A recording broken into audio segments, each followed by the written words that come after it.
Okay, today we will be learning how to draw an atom according to the Bohr model.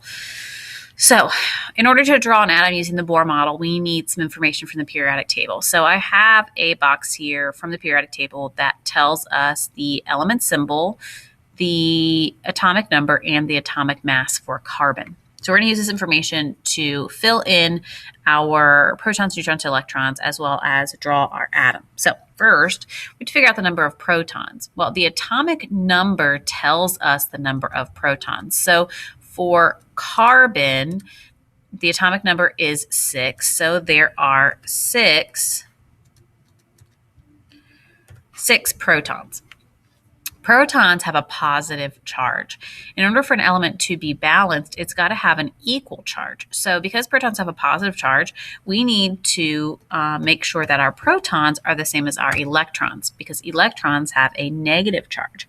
So protons, we figure out from the atomic number. Electrons are always the same as protons. So that leaves us to figure out neutrons.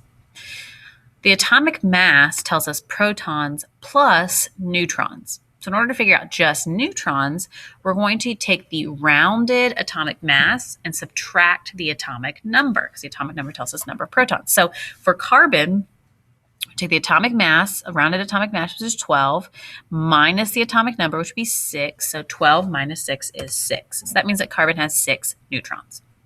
Now that I know the protons, neutrons, and electrons, I can go ahead and draw my atoms. The first thing I need to do is put in my protons and neutrons. Protons and neutrons are found in the nucleus. So I'm just going to do 6p because there are 6 protons and 6n because there are 6 neutrons. All right, now it's time to draw my electrons. Well, electrons belong in what are called shells, and each shell can hold only a certain number of electrons, and that's called our electron configuration. And our electron configuration is this: 2, 8, 8, 18, 18, 32, 32. And what those numbers are, they tell us how many electrons can fit in each shell. So 2 in the first shell, 8 in the second shell, 8 in the third, fourth, fifth, sixth, and seventh. We're mostly going to be focusing on these first 3. So in the first shell, we can fit 2 electrons. Now, when I'm about to draw an atom, I sort of like to pretend that I'm a valet driver, and my electrons tell me how many cars I have to park. The boss says I have to fill in the closest parking lots before I can fill in the outer parking lot. So I'm going to start with the first parking lot. The first parking lot can hold 2 electrons, 2 cars, but I have 6 to park. So I can't put all 6 in that first parking lot. I can only put 2. So I'm going to go ahead and park my first 2 cars. And just like at any other parking lot, you only have specific places that you can put your car. You can't just park it wherever you want. So the first space is at the top and the second space is at the bottom. Okay, so I've now parked my first 2 cars, but I have 6 to park. 6 minus 2 is 4. That leaves me with 4 cars I have to park. So they're going to have to go in the next parking lot, in the next shell. The next shell can fit 8 electrons, 8 cars. I only have 4 to park, so all 4 of them are going to fit in my second parking lot, and they have specific places they can go. We're going to start at the top and do just like the compass: 1, 2, 3, and 4. Okay, so now I'm finished drawing carbon. I have 6 dots, 6 electrons, and 6 protons, 6 neutrons. That all matches. I'm all set. Okay, let's move on to argon then.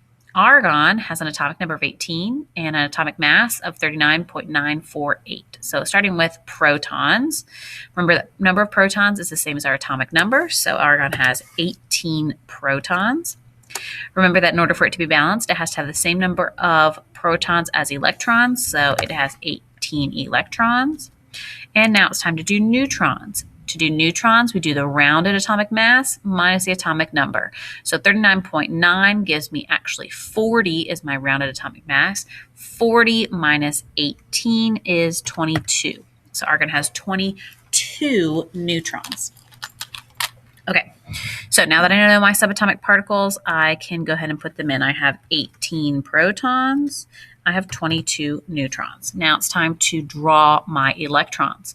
So I have 22 cars to park, and 2 cars can fit in that first parking lot. So I'm going to go ahead and draw my 2, 1, and 2. That leaves me with 16 cars left to park.